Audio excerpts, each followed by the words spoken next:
Ghana back, or did they never really go away? Well, I think they went away quite significantly. Remember, Ghana, for the first time since 2004, are not going to play at the Africa Cup of Nations. That's, well, 20 years last time that happened. Yet, they are in a very comfortable position in terms of making it to the FIFA World Cup. I never really get that. How can you not make an AFCON where 24 countries from Africa go, but you can make a World Cup where now even only 9 teams go, which is about a third of that. So it's really interesting how these things work. Did they feel they owed it to the Ghanaian people, to the Black Stars fans, that after missing the AFCON, they had to, at the very least, go for the World Cup qualification? A lot of countries seem to do that. It's like with Qatar, Ivory Coast didn't even make those playoffs to go to the World Cup in the final 10 teams, but then they went on to win the AFCON they hosted to almost make up for it. It feels very similar with Ghana here.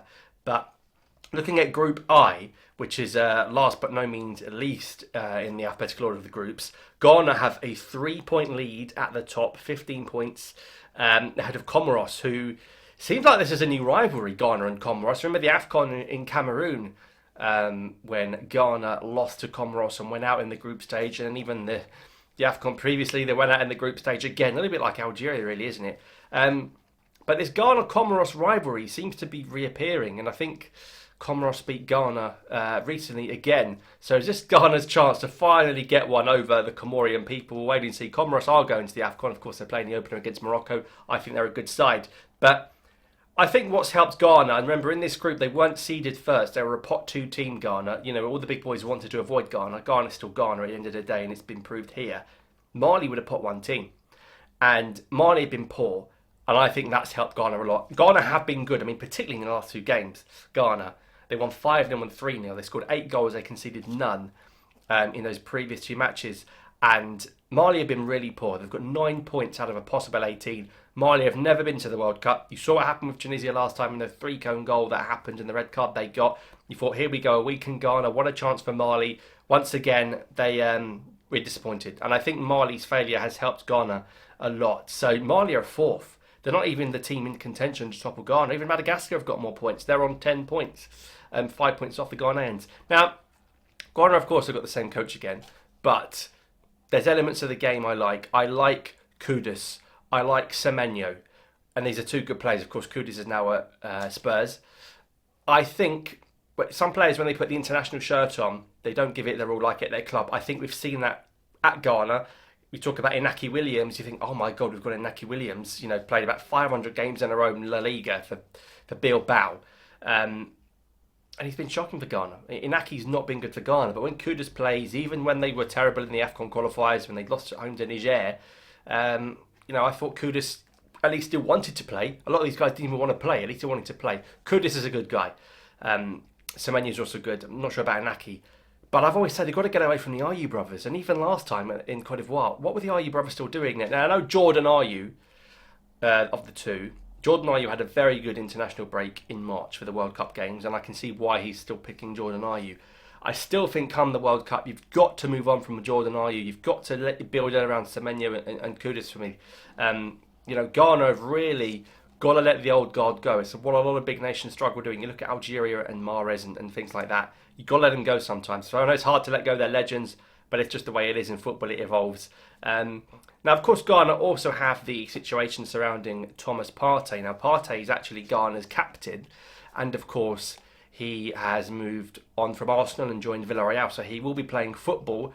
And as long as he's playing football, I think Ghana are going to call him again. Now, whether or not he remains the captain remains to be seen. I mean, I could see them keeping him as the captain, to be honest. I don't know what the reaction back home in Ghana is, but they'll be focusing for Partey's ability on the pitch. So we'll see how that one develops as well. You know, Partey's off the field antics are certainly going to affect his play on the field. Doesn't matter what club he's at or if he's not playing. Ghana have always continued to call him, and Ghana are seemingly standing by him. So let's see how that one pans out as well, because of course on the pitch, when Partey is in that midfield for Ghana, he is a huge boost to the Ghanaian national team and makes them a much better side. You see the difference when he's not in there, how Ghana features. So Ghana are going to play Chad.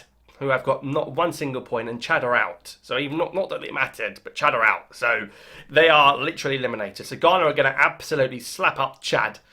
Mali play Comoros. Now, although Mali is seemingly out, Comoros need the points, but that's a tough game.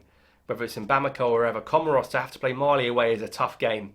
So again, Ghana could even extend their lead because Comoros are the closest challengers and they've got to play Mali away. And then Ghana are going to be hosting Mali, I assume in Accra. It's going to be an unbelievable atmosphere, and Comoros will play away to the Central African Republic. Now, going into that game, Ghana could well have a 6-point lead ahead of Comoros and Mali. So that could be huge. Almost certainly if Ghana were to beat Chad, which they will, I'm going to tell you that now, and if they went on to beat Mali too, I think that cements Ghana's place at the World Cup, and I think it'll be a brilliant piece of work. But what the Ghanaians are going to love even more is that not only did the last time they stop Nigeria qualifying, even with the additional teams, 9 teams now, Ghana are going to be at the World Cup, and I don't think Nigeria are. So I think that's going to sting even more for the Nigerians. Not that they've not qualified, but the fact that they're going to have to watch Ghana play there, and Ghana are only going to be better than they were in Qatar. They've got a much better team now. I thought in Qatar they were more interested in taking Uruguay home with them rather than actually trying to go through at one point. So, you know, Ghana are a good team. Even in the last AFCON, Kudus played very well against Egypt, and against Mozambique they should never have not won that game. The goalkeeper dropping the ball for the cheap corner and the 2 mistakes at a time. I mean, it didn't even help Mozambique, did it? It helped Cape Verde. So I can't see that happening again. Ghana are a good team. I've had a bit of bad luck. Bad luck can't continue forever in the odds of probability. So I think Ghana are going to fairly comfortably qualify for the World Cup.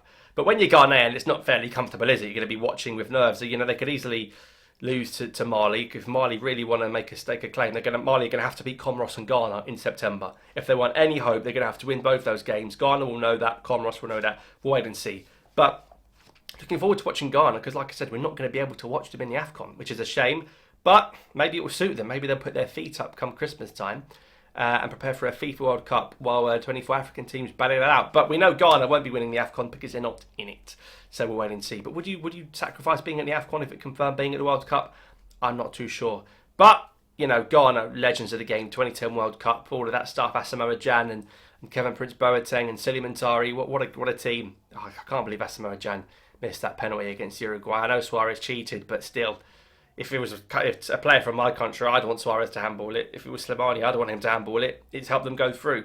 So, you know, it's not good sportsmanship, but Jan had the power in his hands to get Ghana to the semi-finals in a World Cup that was in Africa. It would have been a generational occasion had they gone through. You know, they could have easily gone on and won their World Cup in 2010. You know, when Pele says an African team would win the World Cup, Ghana, the fact that it was in South Africa, what an opportunity that was. But Uruguay played well, cheated a little bit. Sometimes you need a little bit of luck. Like I say, and currently Ghana have had some bad luck with the previous AFCON. So, Ghana to the World Cup, I think it's looking good. Can Comoros and Mali cause problems? Madagascar won't. I don't think so. No, any thoughts as a Ghanaian or a non-Ghanaian? What do you think about Ghana right now? Is the team in a good place? What are the prospects looking like? Because Hudson Odoi is playing well, and he's not being picked for England. Eddie Nketiah is all right. He's been out for a while. Obviously, he's left Arsenal. If Ghana added Hudson Odoi and Nketiah, I know Nketiah got called up for England recently, that would be massive. Because if you fielded Semenyo, Kudus, Hudson Odoi, Kudus can play number 10, he's played there for West Ham, and Nketiah, I think that'd be brilliant. And I think Nketiah and Hudson Odoi have got to start thinking now we can play a World Cup because they only come around every 4 years and there's no guarantee you qualify for them, and they're not going to go with England. I'm going to tell you that now as a prediction. Hudson Odoi and Nketiah will not go to the World Cup as England players.